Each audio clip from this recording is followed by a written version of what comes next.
Okay, welcome to the webinar. I'm Paul Hallett, next year's President-elect of the British Society of Soil Science, and I'm delighted to welcome you all to our 6th webinar of the year.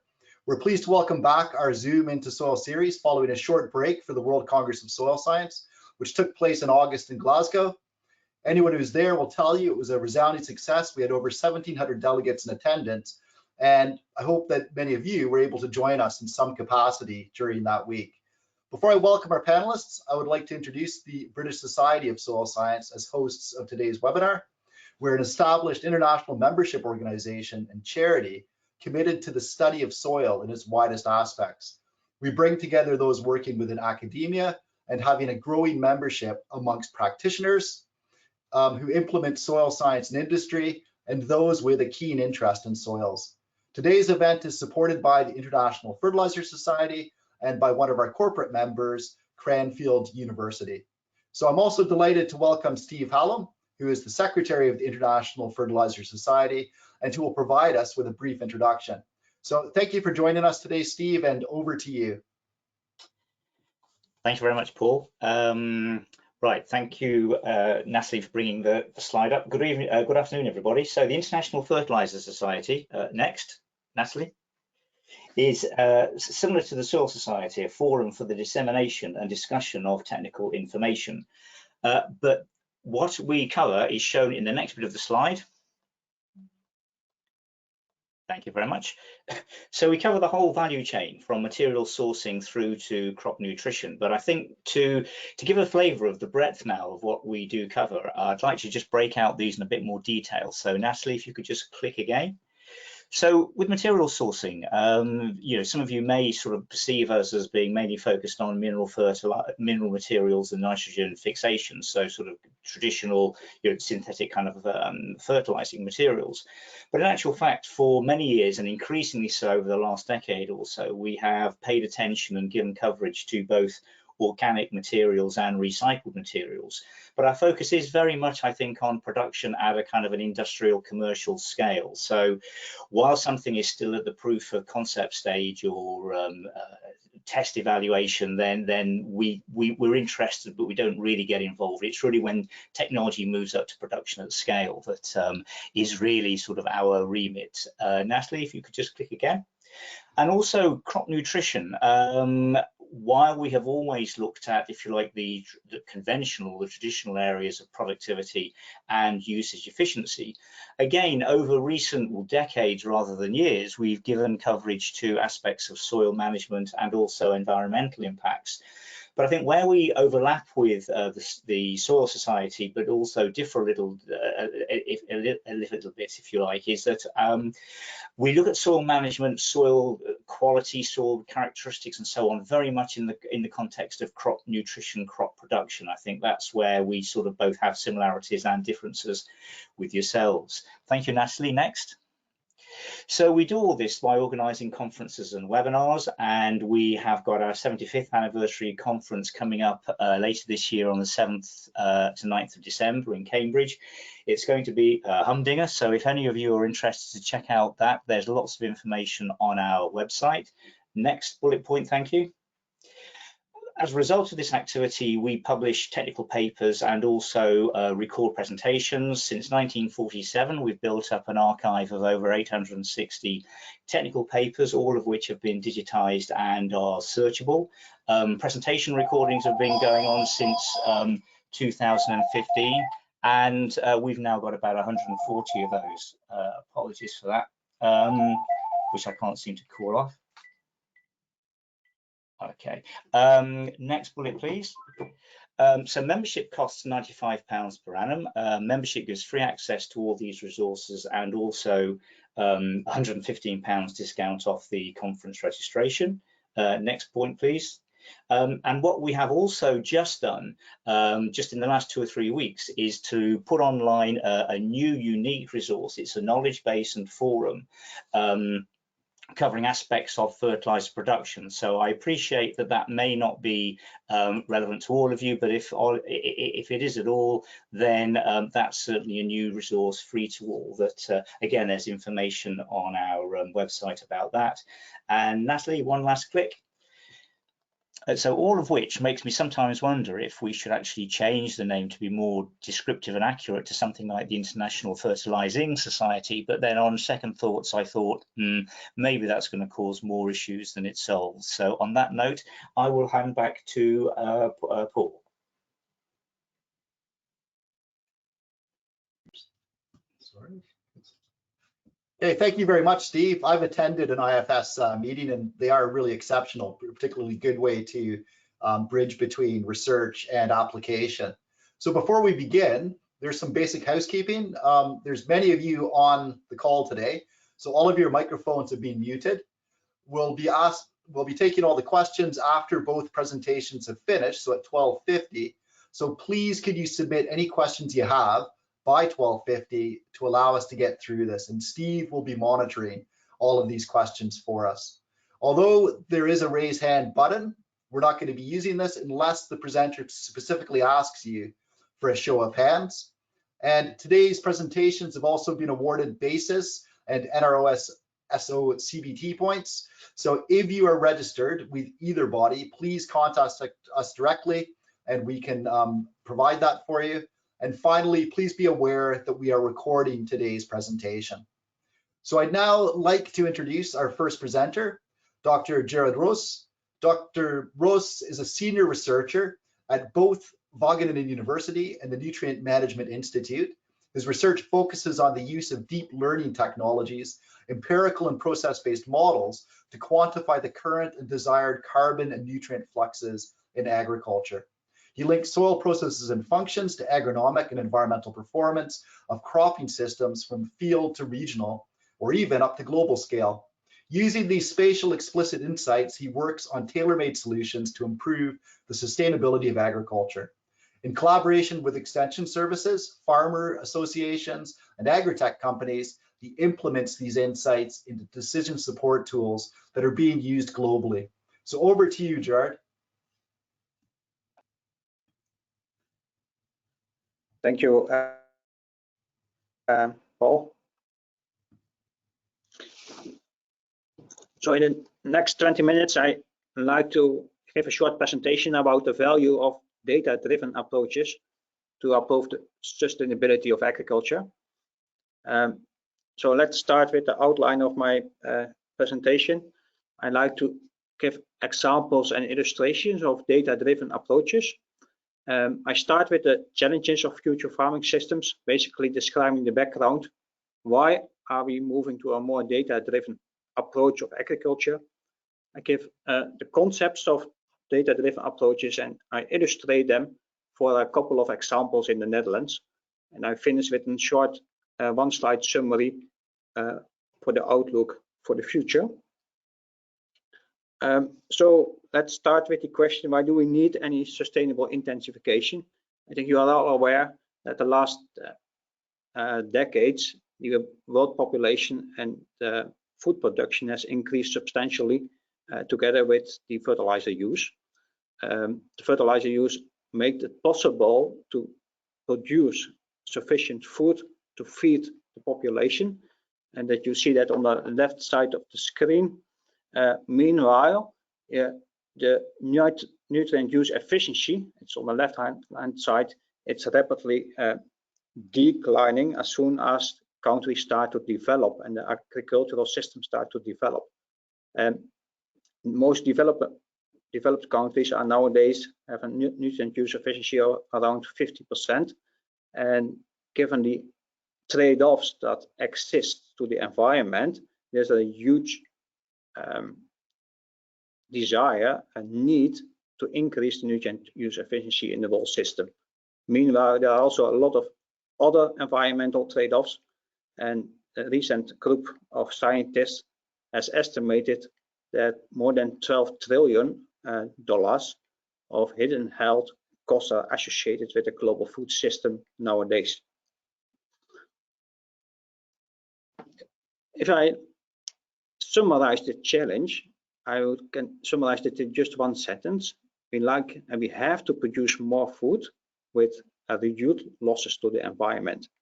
And here you see a global inventory of the nitrogen use.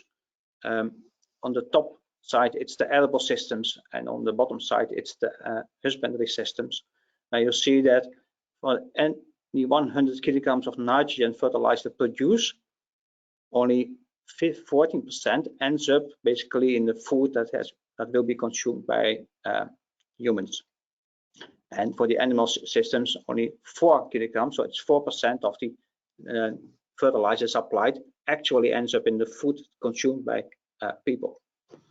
Agriculture has its role in optimizing these cycles because quite a substantial losses occur during the application in the field, before it's taken up, before it's harvested.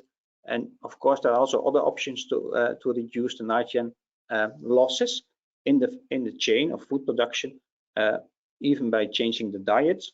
But for today, I only mainly focus on, let's say, the challenge that exists in the field during crop production, where the fertilizers are applied. And you see that almost half of the nitrogen, in this case, can be avoided.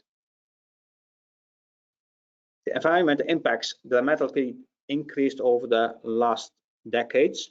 And here you just see two examples from the IPCC in the left, where it's well known that the CO2 concentration rapidly increased, not only due to agriculture, of course. And on the right-hand side, you see the impact of nitrogen and phosphorus on the global scale, and they are exceeding the safe operating space for humanity, and that urge agriculture to be much more efficient with the nutrients that they apply. In addition, the nutrients are limited, particularly for potassium and phosphorus. So in 2020, so it's 2 years ago, a group of agronomists and soil scientists came together, and they gave an overview about all the challenges that agriculture has to deal with in the coming decade.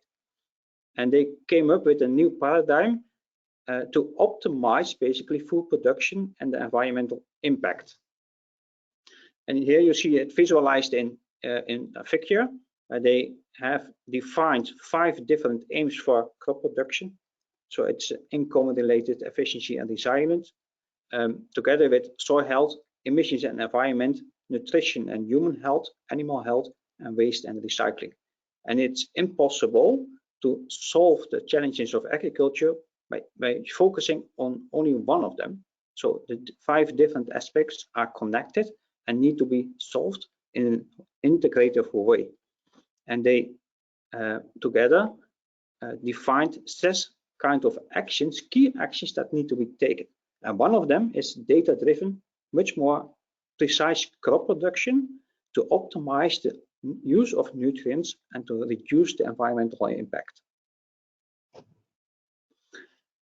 They make it even much more smarter. So they defined 10 questions that need to be resolved in order to optimize the different aspects of crop production. I will not discuss them in detail. I only like to emphasize that data-driven approaches are key in answering them, because you need to quantify all these questions in order to know and to understand the problem, the causes, and also the actions that can be taken. And that's a classic approach of data-driven analysis. So you collect data of a system, in this case the agricultural system. You evaluate the impact to create insights. What are the driving factors? What are the possibilities to adapt the system? And as soon as that is known, farmers and policymakers can adjust the management to close the nutrient cycles, to halve nutrient losses, and to accelerate the adoption of precision farming. So the answering these questions need a data-driven solution.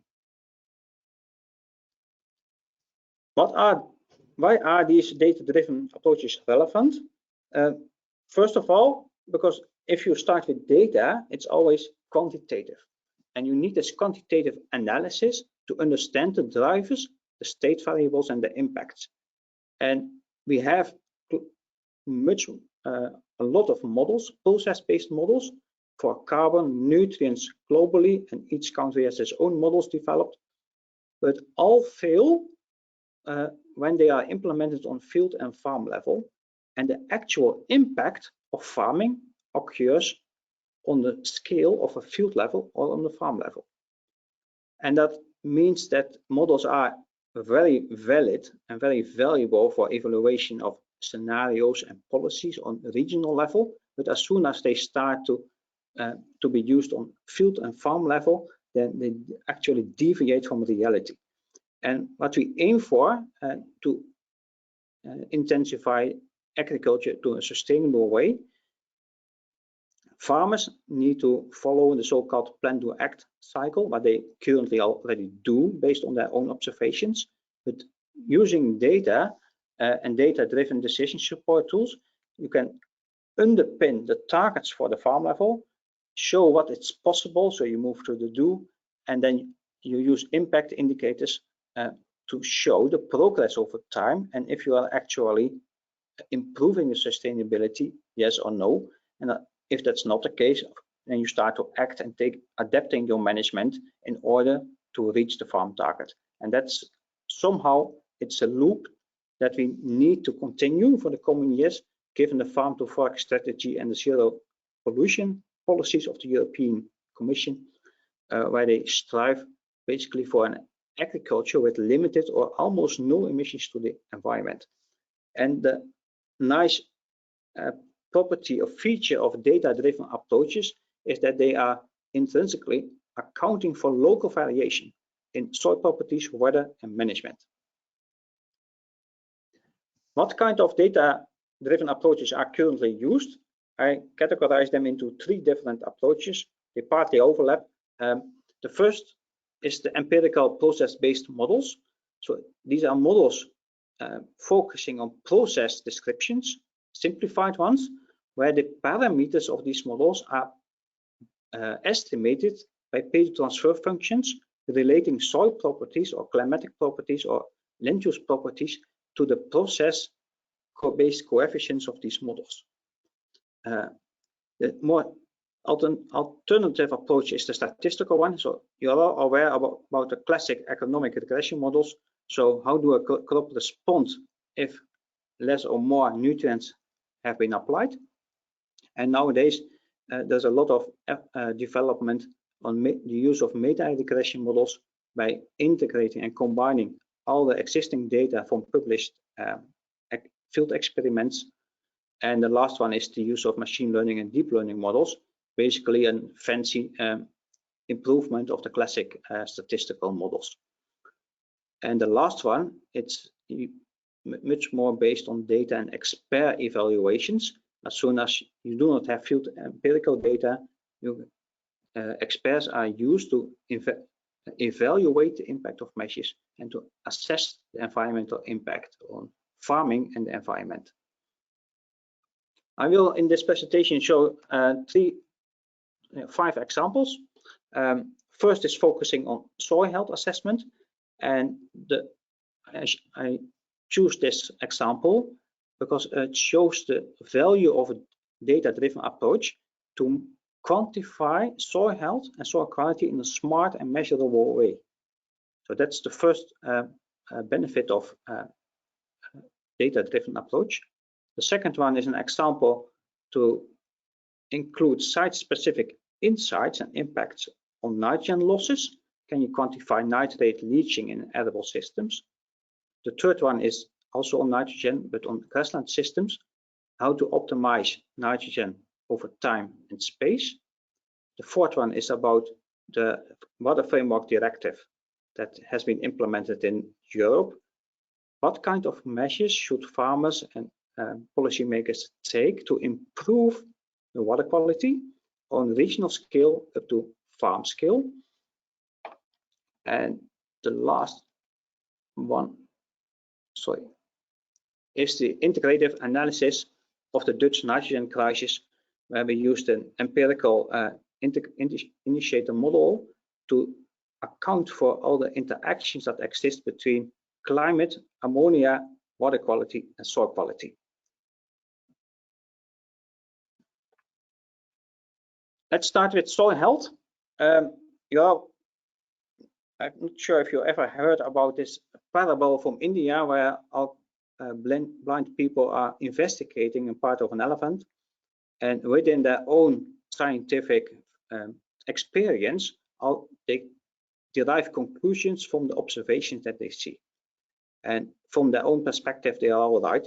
So they start discovering a tree or a wall or a spear. And the parable goes that as soon as they start discussing and sharing information, that they detect that they are actually looking to an elephant. And I think that's very illustrative for the issue about soil quality. The last decade, a lot of scientific research has been done about soil quality and soil health, but until recently, there's almost no operational or reproducible method available to quantify soil quality. And in my view, data-driven approaches can certainly help to make soil quality and soil health accessible. And I will show that via an approach and a framework that has been developed the last 5 years in the Netherlands.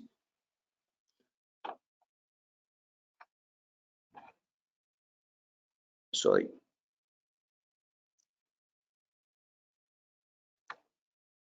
In the Netherlands, they start an open soil assessment framework.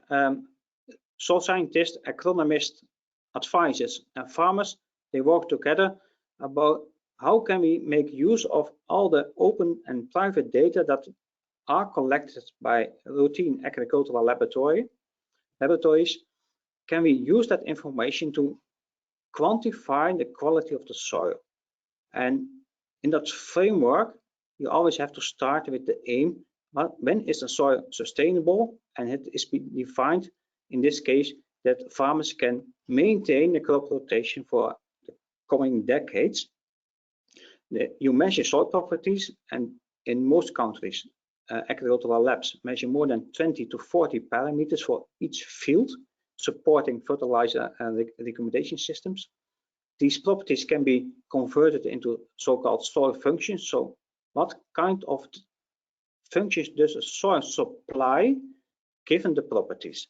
And these properties might deviate on soil type, land use, and geohydrology. And as soon you can define the soil function as a distance to target, so what is the optimum, then you can also translate it into a single value representing the economic value of a soil.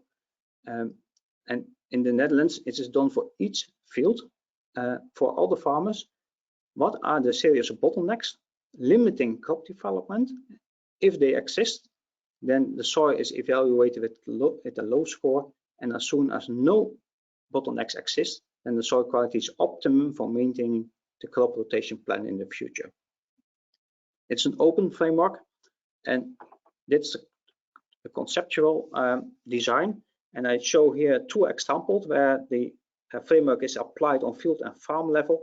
On the left-hand side, you see the illustrations for the soil chemical functions. So the soil supply phosphorus or zinc, or buffers the cations, the copper availability. And if the soil is evaluated and the score is low, then there is a serious bottleneck limiting the production. And in this case, you see for this example that zinc is actually limiting the crop development for this specific field. You can do the same evaluation on soil physical functions, soil biological functions, and environmental functions. I just selected these 2 as an illustration. Meanwhile, the same approach is applied on regional and national level to evaluate soil quality in a quantitative way.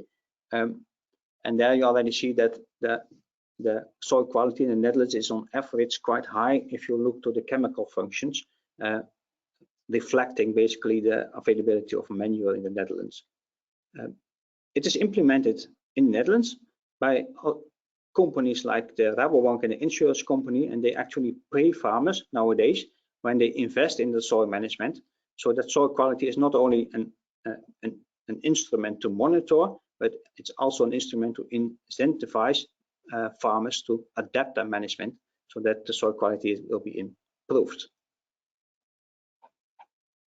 If I go to the second example, in the Netherlands we have legislation about the amount of nitrogen that can be applied depending on crop level, crop soil system level. Based on national monitoring networks, a single value for the nitrogen loss fraction has been defined based on multiple measurements over time. And here you see an example for a sandy soil, a wet, intermediate, and dry soil for grassland and arable systems. And depending on the land use, depending on the soil type and the wetness of the soil, a certain fraction of the nitrogen soil surplus is leached out of the soil. This single value is used for the derivation of the amount of farmer nitrogen that the farmer might apply. When we check that in reality, and that's the right-hand side, where we investigated for more than 300 farmers, where we measured both the surplus and the losses over time for more than a decade, and you see that on crop level, quite a substantial variation exists in the nitrogen fraction that can leach out of the soil. So that shows you that by actually measuring data on high spatial resolution, and in this case it's more than a couple of hundred farms, we are able to facilitate farmers by regional and farm-specific loss fractions that occur when they apply the nitrogen fertilization. And as soon as you are able to quantify that loss fraction, you can implement it in the decision support tool, as has been done in the Netherlands. The third example is a classic one for the fertilizer recommendation systems for the Netherlands. You are all aware that the nitrogen dose depends on the capacity of the soil to supply nitrogen, and in the left-hand side you see a figure about the nitrogen supply depending on the total amount of nitrogen in the soil. So that's the x-axis. The y-axis is the nitrogen supply, and the single black line is then the function that has been implemented in the fertilizer recommendation tool. It's regional, it's a long-term average, and if you look to the actual variation in the soil, and that you will see that on the right-hand side, you see that there is a huge variation, much bigger than the actual nitrogen supply estimated in the recommendation systems. And the variation is much higher than even 60 kilograms N per hectare. So that means that the estimated value in the fertilizer recommendations tool are actually underestimated.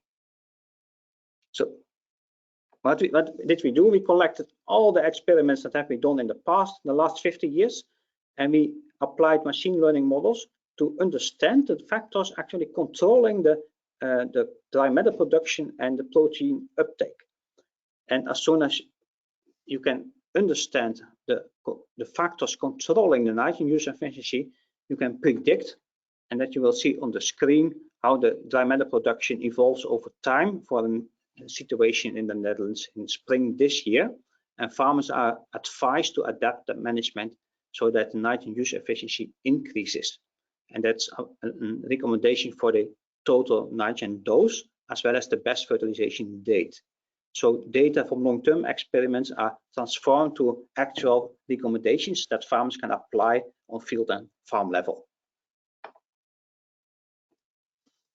The fourth example, I'm almost to my time. Is it, Paul? Okay. Yes, almost. Almost. So I summarized shortly this one.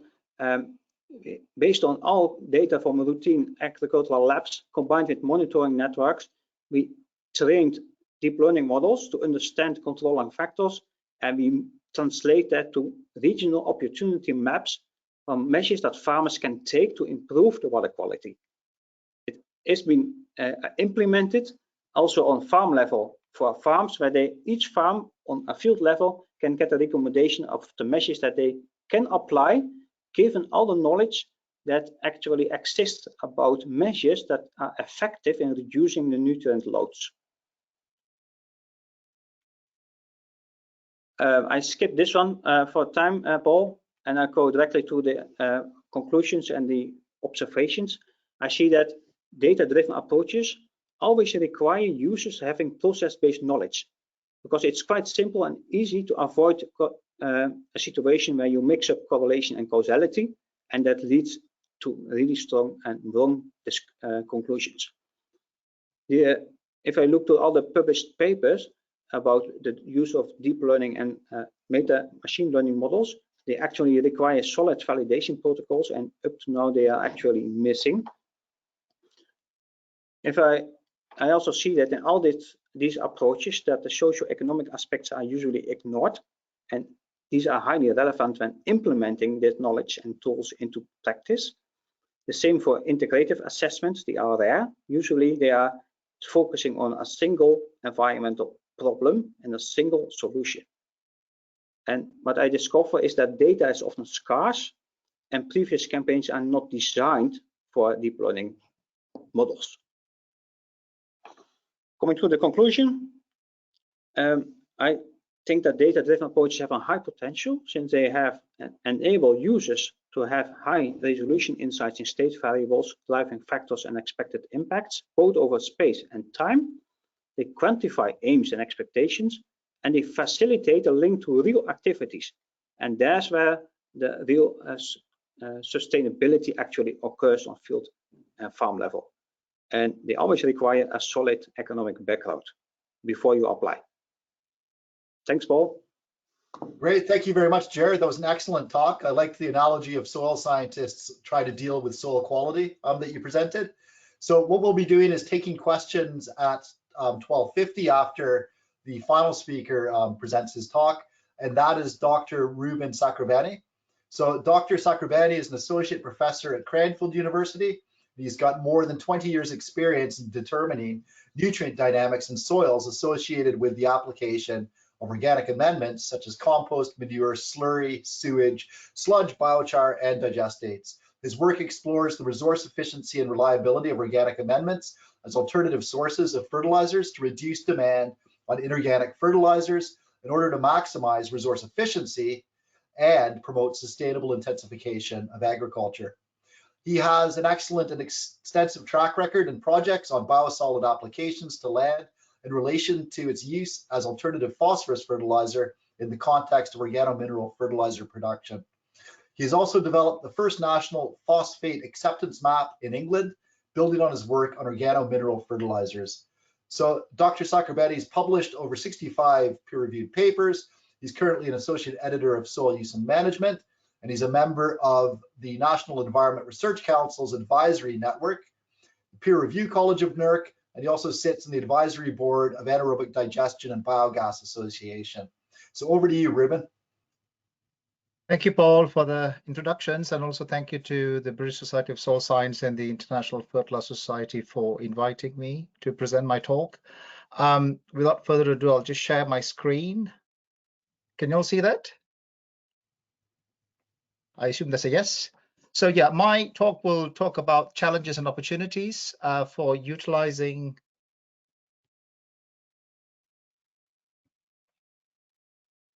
Sorry, can you see my slide?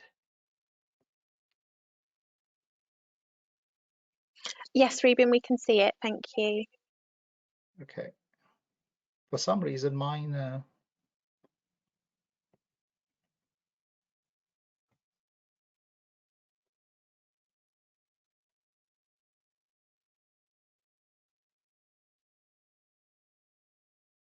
Okay, yeah. So apologies for that. Yeah, so my talk is on challenges and opportunities for utilizing organomineral fertilizers and promoting sustainable agriculture. And I'll start off by giving you an overview of from a generic viewpoint, and then I'll focus on much more detail. So it won't be a surprise to you that mineral fertilizers are key for food production, and you can see in the slide here that we rely up to nearly 50% of a supply of mineral fertilizer to support food production. Nevertheless, there are ongoing challenges in terms of the supply of these fertilizers, in terms of the energy demand for its production. But also on the top right-hand side, globally, whilst the supply of fertilizers are obviously challenging in terms of the affordability and also on the production side, there's also inefficiency in terms of its current use, which if at all we can optimize it, then we can possibly utilize it in a much more efficient way, and in this way provide a win-win situation so that we are not only harming the environment but also improving soil health and also ensuring food security. So even in the not too distant past, in the COP26, there was also a lot of talk about the challenges in terms of fertilizer and how its role is key to support farming. So the work that I do is trying to address this, and I represent this quite simplistically by using two sides of the coin, where if you look to the left-hand side, you see population increase, which is important for food production, which means you need more mineral fertilizers to ensure crop productivity. That's one side of the coin, and mineral fertilizer itself is not a guarantee for crop productivity because there are many other challenges. There's pest control, there's disease, there's crop cultivar, there's water supply, etc. But fertilizers do play a main role. And this side of the coin, the left-hand side of the coin, is something that we can't compromise because population increase and food demand is going to be a continuing challenge that we have to face.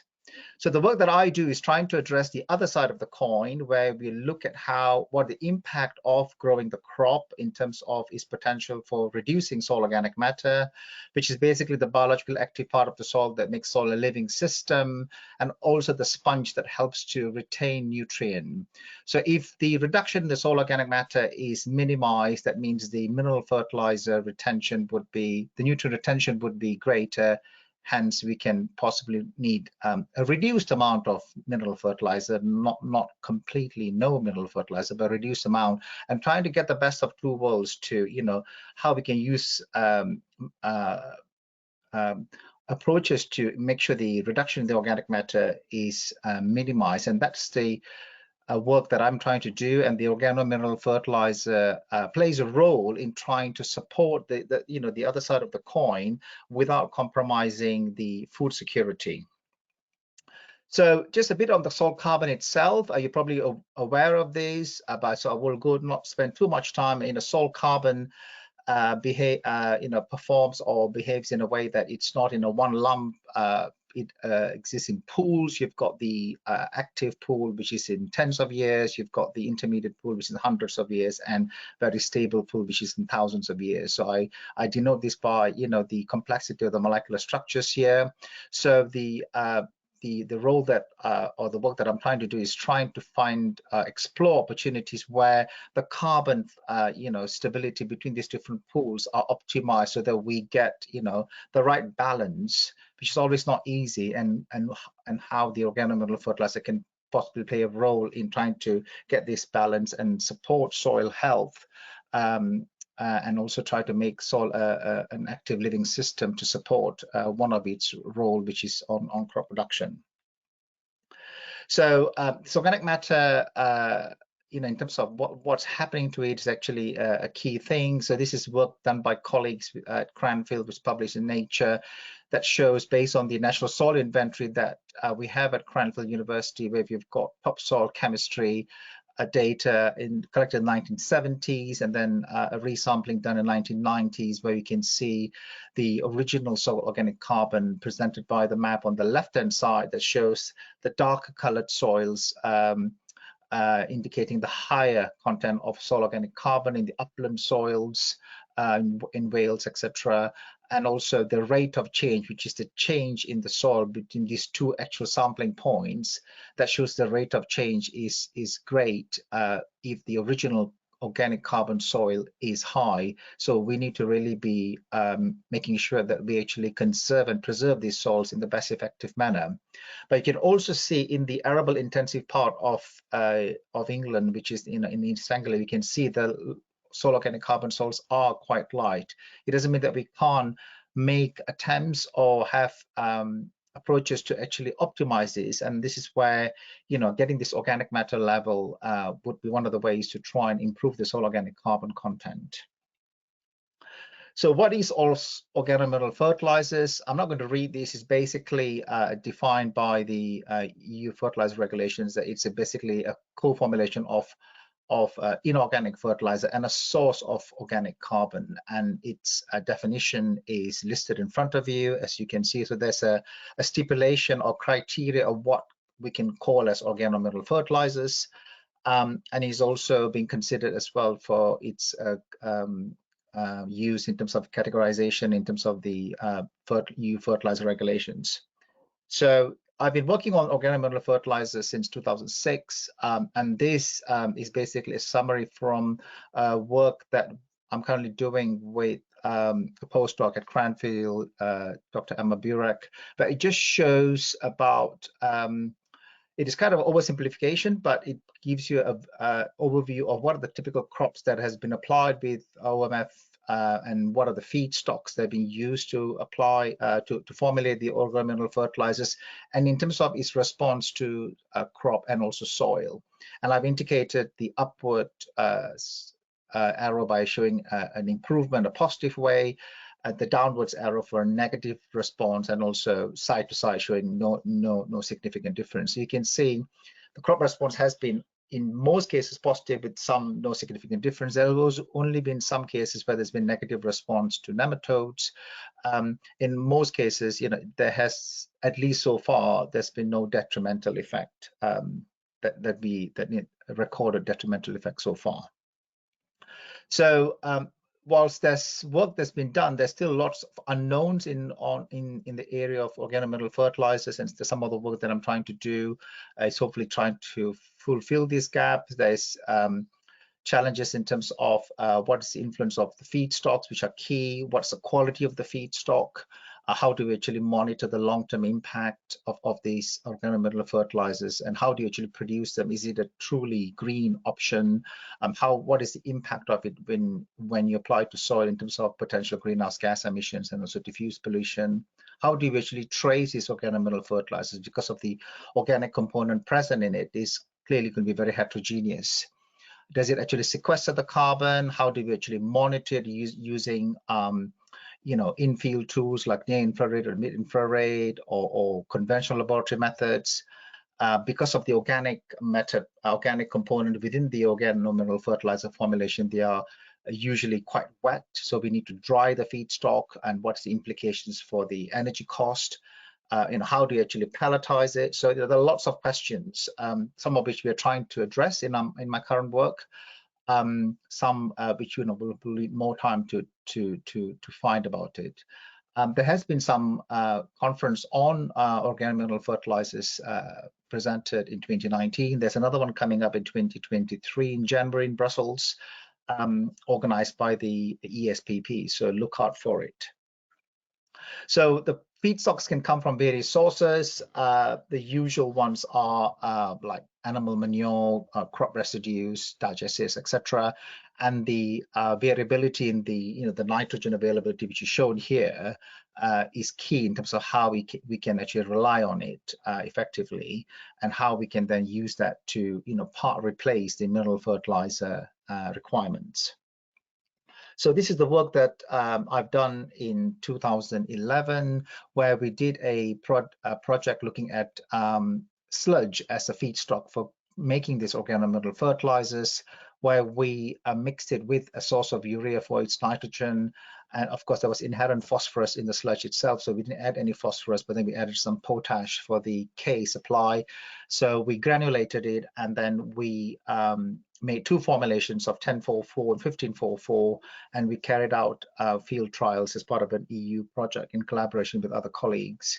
So this is a technology that was used where it has been dosed with the nutrients and then coated, and then taken through a granulator and then sieved, and then the end product is at 90% dry solid. And obviously any waste heat that is obtained is then recirculated dry and to ensure that the end product is at a level of 90% dry solid. But one of the challenges we found in this project is this use of these waste heat was insufficient to make sure that the product was dry. So we had to pump in fossil fuel to actually to support the drying process. So it was not a truly green product as you would like it to be. But we nevertheless, produced the product as you can see in front of you. granular, and we applied it using conventional spreaders. We carried out the field trials, and the spreading did occur up to 24 meters, which was conventional practice. And we found that the field trials resulted in quite convincing data evidence to show that the organomineral fertilizers did not impact in terms of in any negative way in the yield and produce the same yield as conventional fertilizer, which is encouraging over successive growing seasons on a range of crops, as you can see in front of you, which has been published, as you can see from the reference. So this is all very encouraging. However, there's more work to be done in terms of how effective this is, and that's the work that we're trying to do at the moment. We also obviously tried to understand what's and evaluate the importance of the physical nature of the material. How effective is the granulation? When we spread it in the conventional spreader, we don't want any formation of dust. We want to ensure that the chemical release is reliable, and of course, from the biological side, there's no regrowth of any pathogens. So, we also wanted to ensure that the application is homogeneous, and also because you were using a sludge-based product, we also wanted to get this end-of-waste status, so it ceases to become a waste and becomes a product. And the scientific evidence gathered from this data, from this work, was trying to facilitate achieving this end-of-waste status. Now, I'm going to take you with the power of Zoom all the way from a field scale work that I presented to you to very, very fundamental work that I'm doing, looking at a particular pellet of this fertilizer. Not the granules that I showed you, but this is a pelleted fertilizer using a carbon capture technology, which is another technology that I'm working with an organization called CCM Technologies. In this kind of fundamental work, we are using subatomic particles, neutrons, bombarded with high energy. And here we are trying to understand how uniformly packed is one pellet. So this traceability and the uniformity of the granulation process is something we're trying to assess in this fundamental work.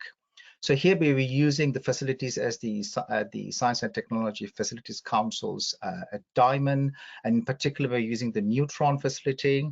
So here we can see that the particles that we use are actually coming from neutron, as I said, and we also use muon as well, but I'll only show work done by neutron, and where we're actually bombarding the pellet at this high energy material. And you can see these are the black tubular structure are the pellets. So we arrange them in a stack, and then we bombard them with the neutron ray.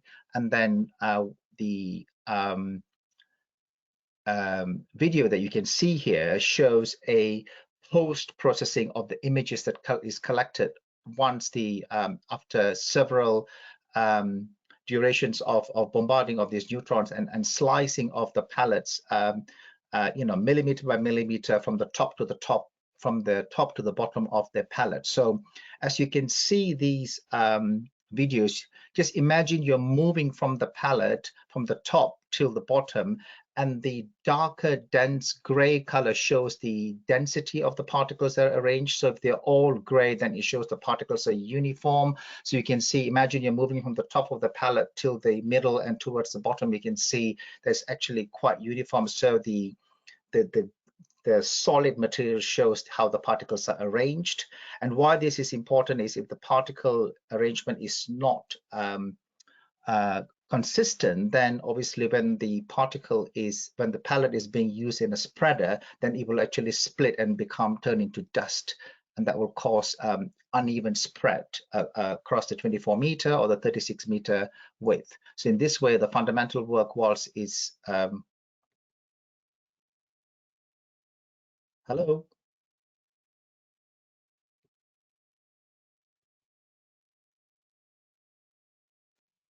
We can still hear and see you, Ruben. I think it's just your presentation is closed. Oh, really? Oh, dear. Apologies for this. Can you see my slide? We can, yes. Okay, so yeah, I will start. So as you can see, I mean, I'll fast forward. So yeah, so the take a bit of time.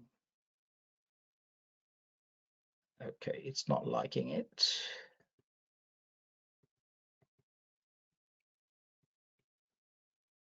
I'll make one more attempt and then I will move on. Bear with me.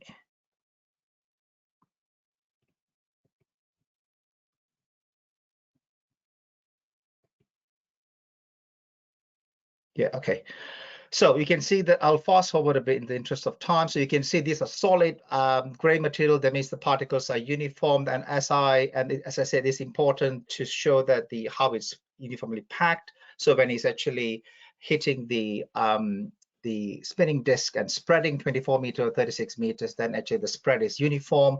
If the packing density is not there, then the spreading efficacy, the coefficient of variance will be impaired. And that's what this fundamental work is trying to do, to see how uniformly packed is in one pallet. And as I fast forward, you can see towards the end, you can see that actually there are lots of hollow materials, which is why it's indicated by dark. That means the pallet packing density is actually not uniform. So these are the work that we're trying to do. And finally, in the interest of time, I just want to conclude by providing a SWOT analysis to show that in terms of the strength, the organomineral fertilizer has got a role to provide organic matter, increasing water holding capacity, biological response, and also a carbon source. It's also important for larger organizations, fertilizer companies, to tackle the sustainability agenda with the corporate social responsibility, and also the climate agenda as well. Nevertheless, it has got its own weaknesses because of the traceability, for example, how variable is organic matter, the components with it, and that's some of the work we're trying to do. Sources of contamination, because of the the wetness of the material, we also need some drying technology, and with energy costs, is it feasible? And that's where the cost and economics is essential. But nevertheless, it offers opportunities with carbon credits, new environmental policies. There are also innovations in terms of technologies, as I mentioned, the carbon capture technology, and also plasma, which is being used to try and valorize these materials. We need to educate farmers and inform them and provide evidence really on how they can rely on these new products, because they can be reluctant to use new products if they don't have enough evidence. So the awareness is essential. And also we also need to use technology to actually monitor in terms of the long-term impact of using these materials, using IoTs and artificial intelligence, remote sensing, etc. There are also threats in terms of competition with other products. There could be, because of the new product presence in the market, there could be uncertainties. So again, scientific evidence is essential to provide and to support this, and also in terms of using the right machinery. So we don't want farmers to use new machinery, so they need to use conventional ones, so that it becomes a norm in going forward. In addition to the mineral fertilizer, so the organomineral fertilizers can be a tool in the toolbox. Certification and end of waste is just essential if you're using waste material, so that it becomes ceases to be a waste and becomes a product. So in essence, there is an opportunity for OMF in supporting sustainable agriculture, and the work that we're doing at Cranfield University in conjunction with organizations will be hopefully paving the way to provide the scientific evidence to utilize this and to support sustainable agriculture going forward. Thank you. Great, thank you very much, Ruben. That was an excellent overview of some new developments, and I think both talks were very complimentary. I'm going to pass back to Steve Hallam, and he's been monitoring the questions, and he's going to be sending the questions to the panelists. So if you haven't put a question in, please put it in now, and Steve will go through them. So thank you. Okay, thank you, Paul. Yes, Gerard, if I start with yourself, there's a question coming from Christian Murray that caught my eye. Bearing in mind that one of your conclusions related to integrated assessments, Christian asked what work's being done to address capturing and analysing the data you were referring to in a kind of a circular economy context.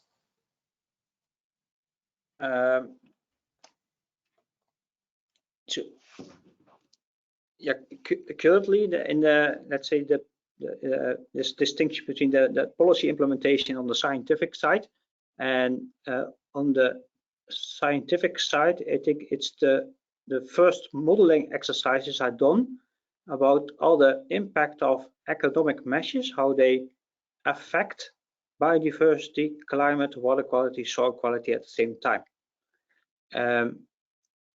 Meanwhile, policy regulations are already implemented. So that's a big distinction between the reality and the scientific basis behind it.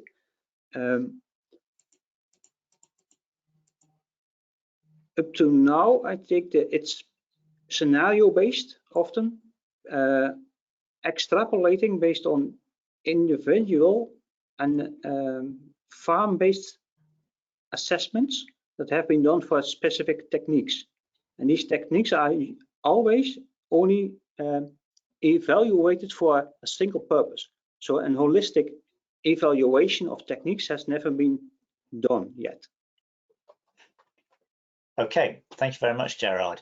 Ruben, one for yourself, this time from Nigel Hester, who asks, can you comment on the use of human food waste in OMF and its impact on the quality of the product? Yeah, thank you for the question. That's something that we're working on at the moment in terms of food waste. It's work in progress. One of the challenges is actually the heterogeneity of the feedstock that's coming into formulating these organomineral fertilizers. So we're trying to find ways to try and quantify that, and also finding ways to actually in the work that we're doing with the carbon capture technology, we are finding that the heat that is being generated when they add aqueous ammonia, that exothermic reaction, the heat is then be used to actually dry and pelletize it. So in that way, we're able to produce these organomineral fertilizers. But it's definitely one of the feedstocks that's getting a lot of attention because of the increasing supply of these materials. Great, thank you. We've got 2 minutes left, so I'm going to see if I can squeeze in one more for each of you.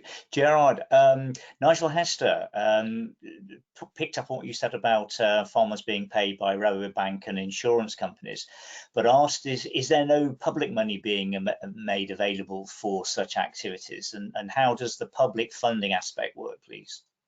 No, not yet, I would say. I think that's the transition where our agriculture has to face with currently. So there is no implementation in the Netherlands from the European guidelines for soil quality.